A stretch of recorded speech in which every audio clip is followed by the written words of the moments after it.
Now, live from Hooley's Irish Pub and Grill, it's the Aztec Coaches Show. Here's your host, Chris Ello. And we welcome everybody to Hooley's Irish Pub and Grill. Let's hear you out there. Big crowd in here on this Wednesday night for our Aztec Coaches Show, along with Rocky Long. Hooley's home to the famous corned beef tacos, other award-winning menu items, and, of course, Wednesdays throughout this football season. At Hooley's right here in Grossmont Center, we have Coach Rocky Long live on site with us for the show. We also want to thank our friends at Quality First Real Estate, San Diego's top real estate company.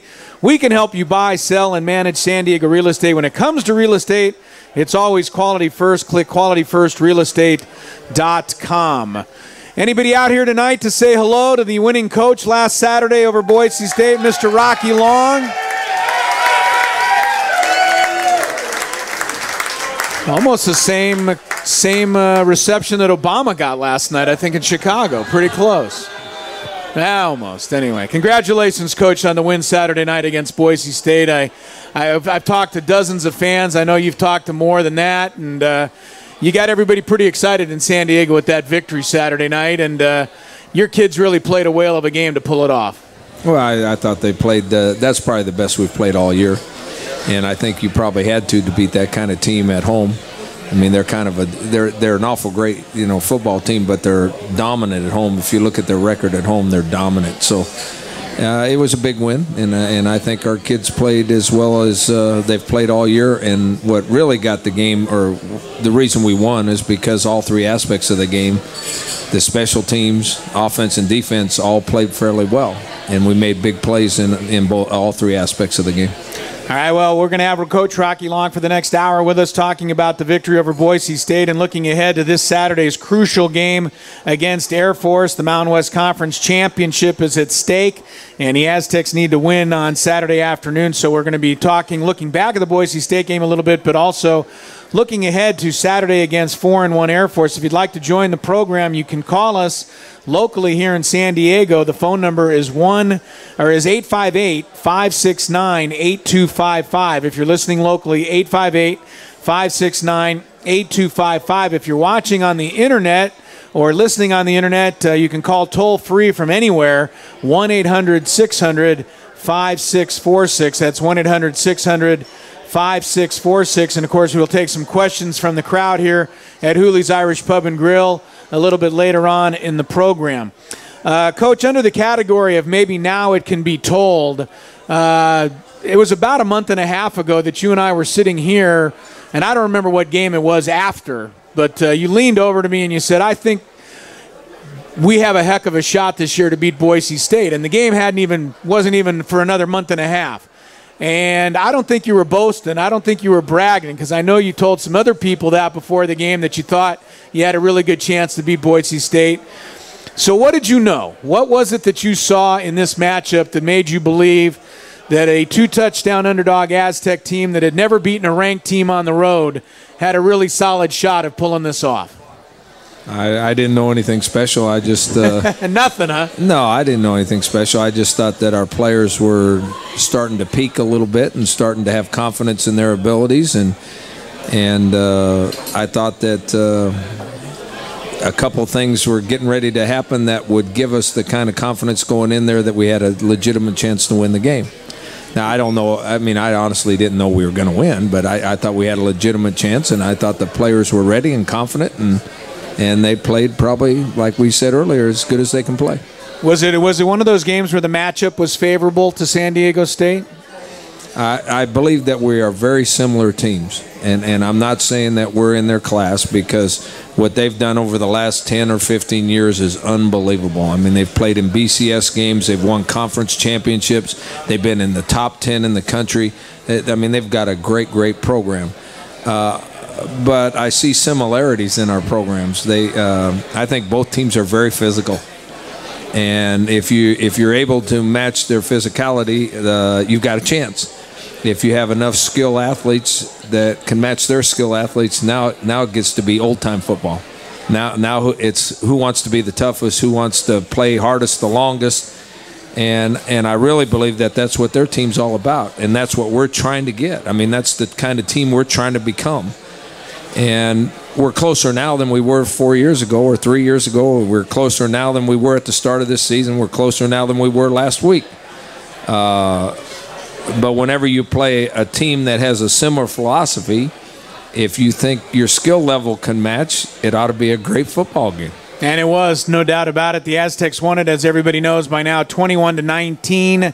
The highest-ranked team that the Aztecs have beaten since 1996, and now a 5-game winning streak for San Diego State, the longest in 17 years. Let's talk real quick about the what I consider to be the 3 really big plays in the game. First was the opening kickoff, where Colin Lockett takes it back 100 yards for a touchdown. Nobody laid a hand on him. It was one of the easiest, with all due respect to Colin. I couldn't have probably made it, but most everybody here, I think, could have made it all the way down. Nobody laid a hand on him the entire way. It was a spectacular job by your special teams.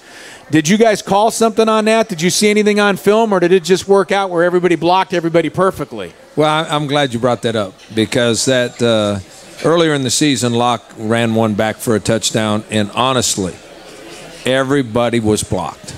And it was a great job of execution. This Colin Lockett had a lot to do with this going 100 yards. I mean, the rest of the guys did a pretty nice job of blocking, but the seam or the hole they gave him was very small. There was 2 guys coming off of blocks just as he hit the hole, and he accelerated where both guys got nothing.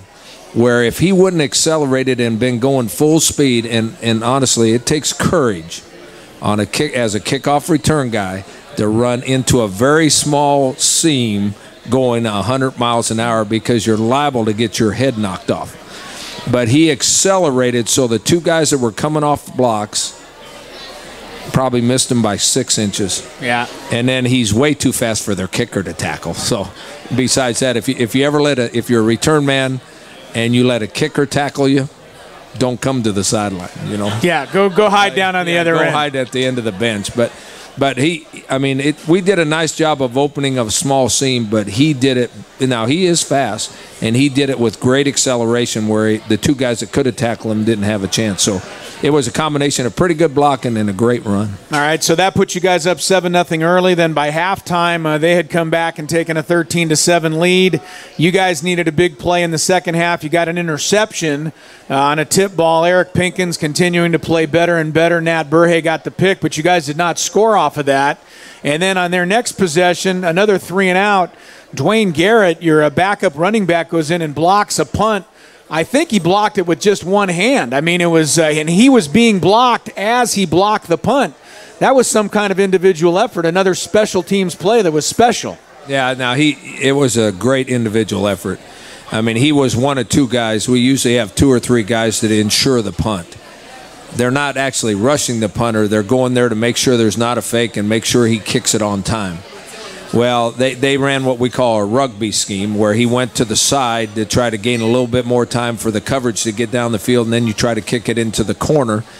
And Dwayne made a great individual effort. He saw a chance to block the punt. The guy was blocking him. He jumped over the guy blocking him, and he stuck out. Now, it was a little lucky, too, but he stuck out one hand and got the ball, and I think that changed the whole game around right there. Yeah, it really was huge, and that led to a little touchdown drive. You guys went ahead 14-13. Then I thought, here's my 3rd biggest play of the game, and I don't know if it's one that everybody else thinks is the 3rd biggest play of the game, because people will talk about you went for it on 4th and goal at the 1. You went for it on 4th and 2 at the end of the game to keep possession of the ball. I thought those were just really, really smart coaching moves, and I know you do too. Everybody keeps saying it was the gambler in you that rolled the dice. Those just seem like smart coaching moves. But here's the 3rd play I wanted to ask you about. 3rd down and 13, the final drive of the game. You're on your own 35-yard line or so, and I'm thinking against this stacked Boise State secondary, which is one of the best in the nation, you're taking a big risk here if you're going to throw the ball deep downfield and try to pick up the 1st down. Let's play it safe. Let's punt the football. Let's count on our defense to hold the 2-point lead.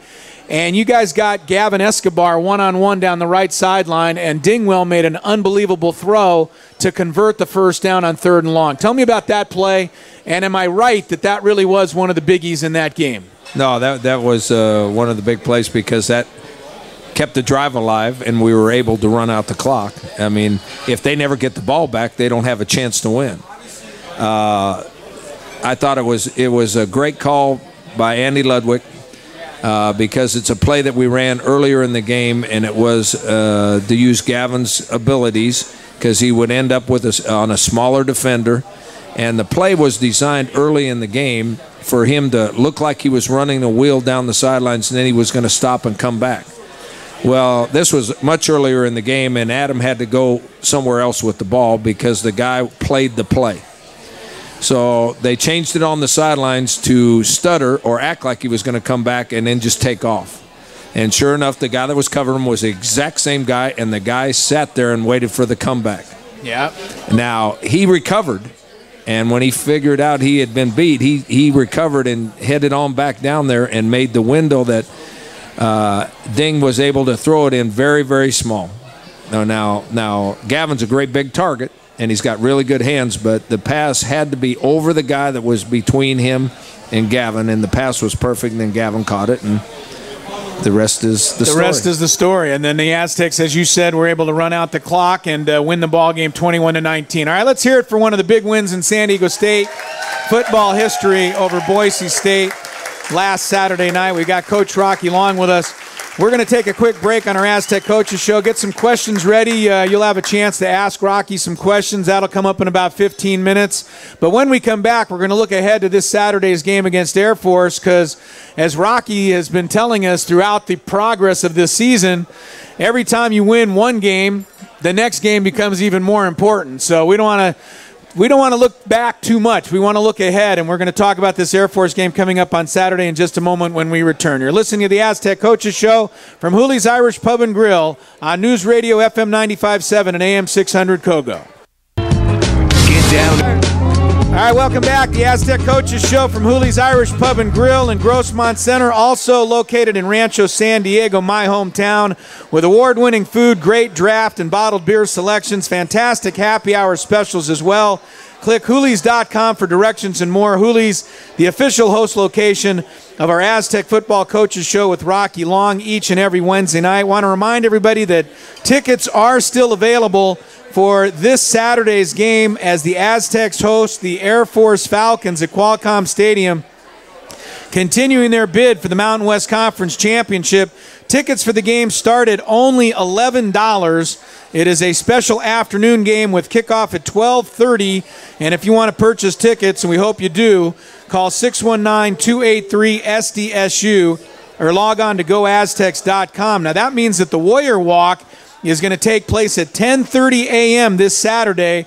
Make sure you're part of this tradition when the team makes the walk into Qualcomm Stadium, starting in the E3, F3 parking area and finishing in Aztec Village parking area F1. It all gets underway at 10:30 Saturday morning, game time 12:30 when the Aztecs take on the Air Force Falcons. Coach Rocky Long is with us. San Diego State now is 5-1 in the conference. You guys are tied with Fresno State. They're 5-1. And then you got Boise State and Air Force at 4-1. So there's four of you right now, and all of you, I'm sure, have designs on winning this conference championship. And the good news for you guys is that if you win your last two games, you've got at least a share of the conference championship, and I know that was the goal heading in. I think all four teams are in the same boat. Yeah, right. If they win all their games, all the remaining games, they win the conference championship. Air Force has to play two. They have to play us, and they have to play Fresno. Boise's already played both Fresno and us. I'm trying to think of... they play Nevada still, Boise. Yeah, there you go. Yeah. And they still play Nevada, and Fresno plays Nevada this weekend. And Air Force after that. And they have to play Air Force the last week of the season. So, right. I mean, that is true. I mean, we got a chance to win the conference championship, but so does Air Force, and I got to talk to the radio guy that does the Air Force games, and you can always get the idea of what they're thinking. They obviously know they got a chance to win the conference championship, and they're billing this as an elimination game. Elimination game. Yeah, the loser of this game's out of the conference championship race. So we know that we're going to get their best, and their best is pretty good. They run the ball well, and They're third in the nation in rushing offense, and they pound you, and they go for fourth down. How many times did you tell me fourth down? 27 times. Air Force has gone for it on fourth down this year. Yeah, they think you gamble a lot. You've only gone for it 17 times this year. They've gone 27 times this year, Air Force has. Now, they lost to Army last week, and I think a lot of people look at that and say, well, the Aztecs earlier this season beat Army, and then last week Army beat Air Force. Therefore, San Diego State ought to beat Air Force, but we all know those things really don't matter. Air Force did not play its best game last week when they traveled cross country to West Point. Yeah, and Army was very emotional and excited, and I think all those games are emotional games. When the academies play each other, I think they're very emotional, and a mistake here or there changes the momentum in a game, and that's what happened to Air Force. Air Force was right in the game early. It was 7-7. They were getting ready to score. They went for it on fourth down, and it was ruled not a touchdown. Now, I'm sure if you watch it on film, it looks like a touchdown to me on film, but it wasn't given to Air Force at the time. And then Army took the ball 90-something yards down to the other end and kicked a field goal. Air Force turned the ball over. Army took it down and scored a touchdown, and then the momentum was all in Army's favor. And the momentum was never broken. We all have games like that. We had a couple games like that early in the season too. But if you watch Air Force the week before that against Nevada Reno, Nevada didn't even slow them down. They had 500 and something yards rushing and almost 600 and something yards total offense, and we watched it on TV. It was like they were running the ball against nobody. I saw that game, and they did that without their leading rusher, Cody Getz, who is expected to be back and playing in this game on Saturday. A couple of minutes before the bottom of the hour, we've talked about it so much in the past. You've played these service academies several times here in the last couple of years, whether it be Army or Navy in the bowl game or Air Force, and you've talked about what makes their triple option so difficult to defend. Is there anything special about Air Force that makes them even harder to defend? I mean, this is a team that can run triple option, but it seems like they can do some other stuff as well to drive you even crazier. Well, you hit it right on the head. When we played Army, they're probably 80%, 90% triple option. You play Navy in the bowl game, and they're 80%, 90% triple option. So you're able to spend your whole time that you have working on the triple option play. Air Force gives you a variety of plays. They give you a variety of formations that the other two academies don't. They give you a lot of different regular plays. They run toss sweeps, they run powers, they run zone plays, they run this, they run that, they run speed option, they run a multitude of plays. They probably 10% of their offense is triple option. So you have to practice against all that other stuff. And then when they run the triple option, you're supposed to be right. One guy's got the dive. One guy's got the quarterback. You got have a guy on the pitch. Well, you can do that. I mean, you can do that if that's all you see. But if you're running up the field and trying to contain toss sweeps and you're doing this and doing that to take away the zone play, and you got to get an extra guy over there to defeat the power play, and now all of a sudden they run the triple option and you run up the field and the fullback's hitting his head on the goalpost, 80 yards away. So, yeah, it's much more difficult getting ready to play them because you never know when the triple option's coming out instead of it happening all the time. Yeah, you look at this Air Force team, they're only 5-4 overall, but they lost by only 6 points at Michigan this year, and 3 of their 4 losses have been by a touchdown or less. 1 was in overtime. So this is going to be a great challenge on Saturday. Obviously, you guys have come up with some big wins on the road at Nevada, big win on the road at Boise, but now you need another big win at home, and we'll see about it on Saturday against the Air Force Academy. We'll take a quick news break here, time out halfway through our Aztec Coaches Show. When we come back, Polly's in the middle there with her arm up. If you have a question with her arm up, if you have a question for Coach Rocky Long, track her down. We'll do some questions from the audience here at Hooley's Irish Pub and Grill. You're listening to the Aztec Football Coaches Show from News Radio FM 95.7 and AM 600 Kogo. I understand that Seamus McMorrow, your punter, his dad is here for the show today, sitting out on the patio. Mr. McMorrow, where are you there? Give him a round of applause. Hooley's Irish Pub and Grill is a perfect place for Mr. McMorrow to be, that's for sure. sings in an Irish group that performs here at Hooley's Irish Pub and Grill. Nice to have you with us, sir. Nice to have this great crowd here tonight to help celebrate the Aztecs' victory 21-19 over Boise State on Saturday night and get us ready for this Saturday's game against Air Force. 12:30 kickoff. Now, you guys have been playing a lot of late-night games all year long. We've been waiting around hotels all day long, all night long. This will be a little different animal. I mean, do you have a little different plan to set up for this game playing? So, I mean, this is early on Saturday a little bit, isn't it? It's really early for us. I mean, you know, there's a lot of teams that play at 12:30 to 1:30 almost every weekend. TV decides on who plays at what time, and they tell you when to play. This will be a shock to our system. I mean, we're used to, like you say, we're used to lounging around all day Friday, do walkthroughs on Saturday morning, and kind of, I mean, just waste time and play at 7:30 or 8:30 at night. You get up, you go eat, you get on the bus and go to the stadium. So I hope it doesn't bother us. I mean, I wouldn't think it would. It shouldn't, but we'll see. You guys have handled everything that they've thrown at you so far this year. I don't know why it would have any effect on you at all. Do we have any questions for Coach Long? All right, we got a bunch of questions for Coach Long here at Hooley's Irish Pub and Grill. So let's fire away at Coach Rocky Long here. Yes, ma'am. How are you tonight, dear? I'm great. Great win, Coach Long.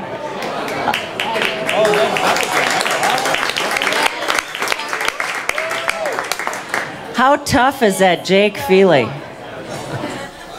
How tough is Jake Feely? Tougher than a $2 steak. He's tough. There's no question. Jake's an awful good football player. I mean, he's not the typical middle linebacker because he's not that kind of size, but he has great instincts. He flies to the ball. He plays with great heart, and he is tough because if you're 5 foot, and I'm gonna say it like he says it. If you're 5'11" and 205 pounds, that's not very big for a linebacker. It's not very big for a middle linebacker. So not only is he hitting them, there's a lot of 300-pounders hitting him too. So he's pretty beat up right now. But as you say, he's tough enough that he'll play out the rest of the season. It'll be hard to keep him off the field. I can't imagine him being off the field. I mean, that's the way he played at Oceanside High School here in San Diego, all CIF performer, and twice in the last 4 weeks, the Defensive Player of the Week in the Mountain West Conference, Jake Feely. All right, next question for Coach Rocky Long. Yes, sir.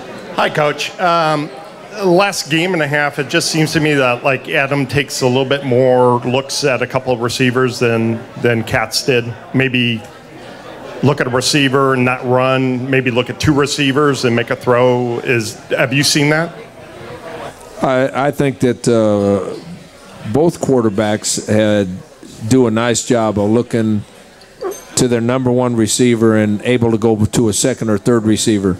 What Adam is doing right now is, and I bring this up all the time, is you notice that for a long time there we were having to scramble. And we were leading the league in sacks given up. It's hard for a quarterback to go from one receiver to another receiver if he's getting pressure. He has to get the heck out of there or he's going to get hit. Our offensive line has continually gotten better as the season has gone along. So Adam is getting a little better protection, which allows him to look from one receiver to another receiver. So it's the offensive line. And someone asked me at the press conference, is it more important to have good running backs or a really good offensive line? It's much more important to have a good offensive line. A good offensive line can make an average running back look good, and a great running back isn't going to look good if your offensive line's not very good.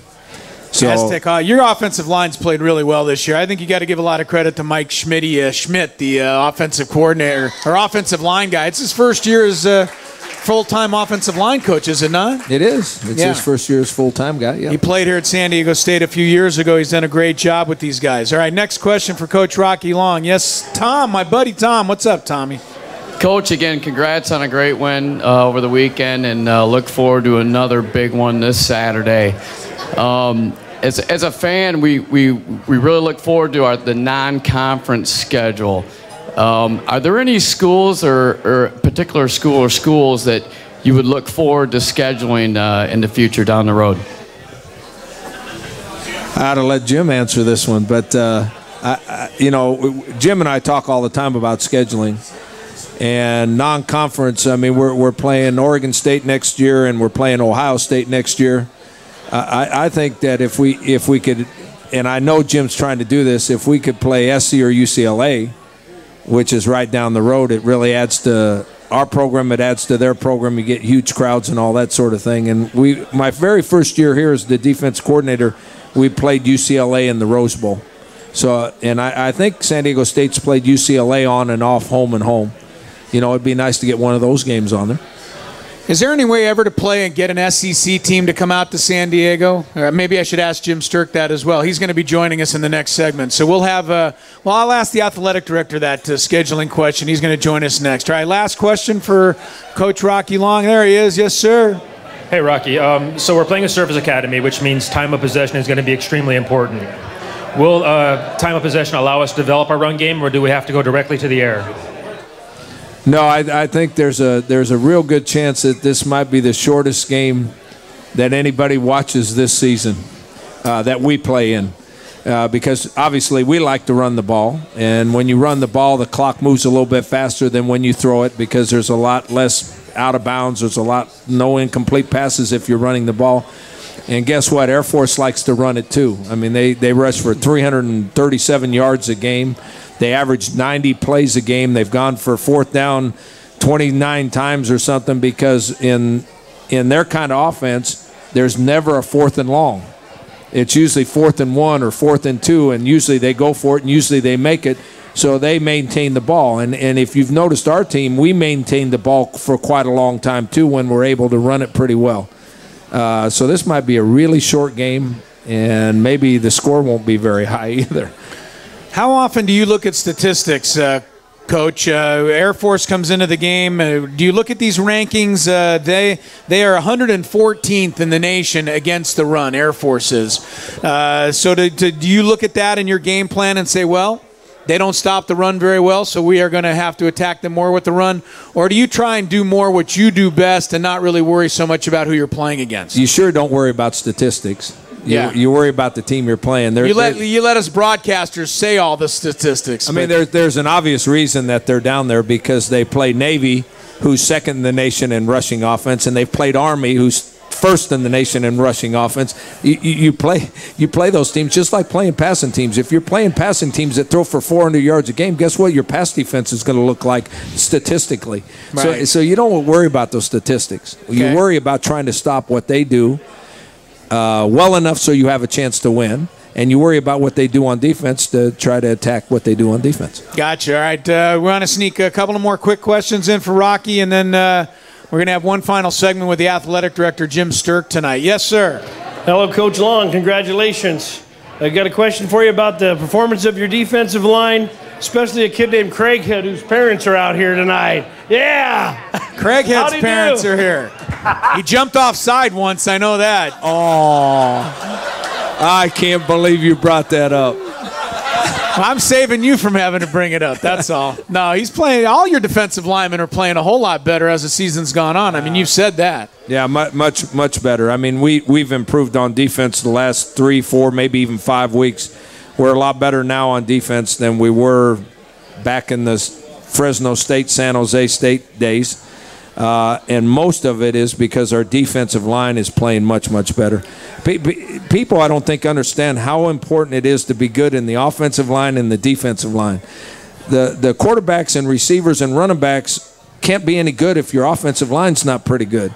Well, guess what? Linebackers and defensive backs can't be very good unless your defensive line's pretty good. You got to be able to hold your own at the line of scrimmage for any of your skill players to show what they're all about.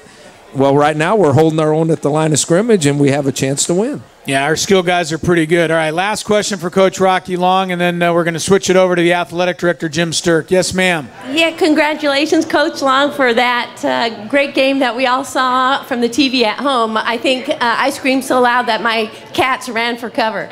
But I was thinking how weather is like an X factor for football games, and I'm just wondering how concerned you are about the forecast for Saturday and what the plan is to deal with that.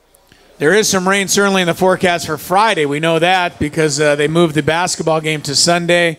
I read that the rain is supposed to subside by kickoff on Saturday, but I don't know. Do you put any stock into that? Well, no, the stadium does a nice job. If you remember the bowl game against Navy, they do a nice job. They're covering the field. The field will be fine. There's only one weather situation that really affects a football game, and it's not rain, it's not wind, or it's not snow, it's wind. Yeah. If there is a strong wind, I mean, you get up to 25 miles an hour or more, the weather has a huge factor on who's going to win the football game. All right. We wouldn't expect that to be the case on Saturday. Thank you so much for all the questions for Coach Rocky Long. We're going to let Coach step aside tonight. We're going to have our final segment with Athletic Director Jim Sturk. But let's hear it for Coach Rocky Long. Great victory.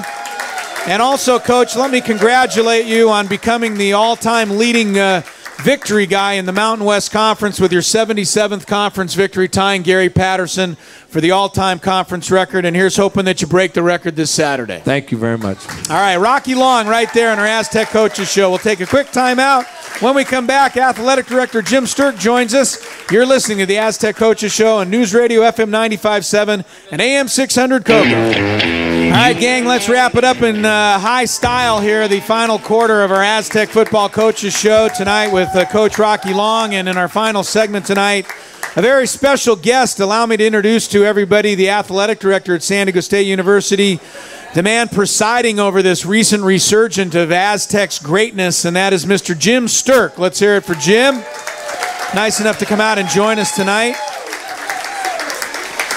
Jim, I'll tell you what, why don't you start? What was your reaction Saturday night in the Boise State game? I know there's no cheering in the press box, but the owner box is next to our press box where we were broadcasting the game from, and I sensed a little cheering in the owner's box, right? A little going on. Was that okay? Yeah, absolutely. President Hirschman was there with his wife Jerry, and it was just a great time, and we were jumping around. It was really nice to beat those guys. And September 22nd, 2001, I was the athletics director at Washington State, and that was their only second loss, or third loss, I guess, during the 72 run that they had. And it's tough to beat those guys there, and it was just so fun to do it. And Rocky had told me before time, he said, if we can get through UNLV, I think we can beat Boise State. And so it was fun to be a part of that. Yeah, he knew something. I asked him at the beginning of the show. He still won't tell anybody what he knew, but he knew something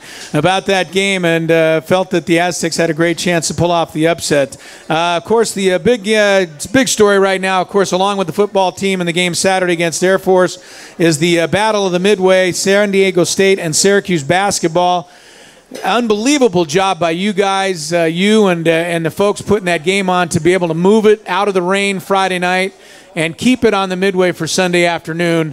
And I know everybody's just ecstatic that you're able to keep the game played on the ship and still keep the game the way it was intended to be. Yeah, and when we looked at it, the alternative was going to the sports arena, and really no one wanted to go there. And when the forecast for Sunday looked like it could be a great day, 70 degrees, Chamber of Commerce Day, and we could play the game at 1 o'clock, then we went to Syracuse, Fox, the Midway, and everyone cooperated, and it was really a good team effort to be able to have the game go off on in short notice. And as a former school teacher, a rainy day lesson plan. We went to the rainy day lesson plan. You guys got it worked out perfectly. So this weekend is one of the all-time craziest and wildest in San Diego State history. Give us a little idea of everything that's going on. The women's volleyball team, they are in first place in the Mountain West Conference. In fact, they had this week's California Bank and Trust Student Athlete of the Week. We want to recognize Michelle Weber as our California Bank and Trust Student Athlete of the Week. She had a big week last week, 17 kills, contributed a couple of blocks that helped the Aztecs win 2 matches and improved to 9-3. So you got women's volleyball going on right now. You've got the women's soccer NCAA tournament opening up Saturday night on the sports deck. You've got the football game Saturday. You've got the basketball game on Sunday. The Aztec women's team is opening up their basketball season at UCLA Saturday night. I'm going to be trying to run up to that game because I'm going to do the Air Force game Saturday afternoon and then go to UCLA for the women's basketball game on Saturday night. It is a great time to wear red and black right now. Busy time, but a great time. Busy time, and our staff's doing a great job. Our coaches, our student athletes, and it is fun. I'm torn because I was going to go to UCLA and open up Poly Pavilion, and our women's basketball team is going to, they could go deeper than the men in the NCAA tournament. I think they're really, really a talented squad, and it'll be fun to see who goes deeper. And But I'll tell you, with women's soccer hosting at home, we've got lights now. We can host at 7 o'clock. A talented Northridge team, and this is a soccer team that's ranked RPI second in the country. So they're doing a great job, and they deserve a lot of support, and we want to be there for that. So it's a very, very busy weekend. It's fun, but I'll tell you, it's a great time, and our coaches are supporting each other. Our student athletes are supporting each other. Volleyball, I was talking to a student athlete today, and she goes, we kind of looked at everyone else and what they were doing, and it's just nice to be a part of being a champion. We could be a champion this year, and so they're excited to be potentially playing for a championship this week. So it's a good time. What's the latest with the Big East Conference and moving football to the Big East next year? Their television package, I don't think it's been finalized quite yet. But you guys are set to move to the Big East along with Boise State and take that rivalry with us to that next conference. Yeah, and next week, actually Monday, I fly to Big East meetings, and Tuesday we meet all day. And part of that, we'll look at the schedule for next year, and not specific dates, but probably an East and a West division.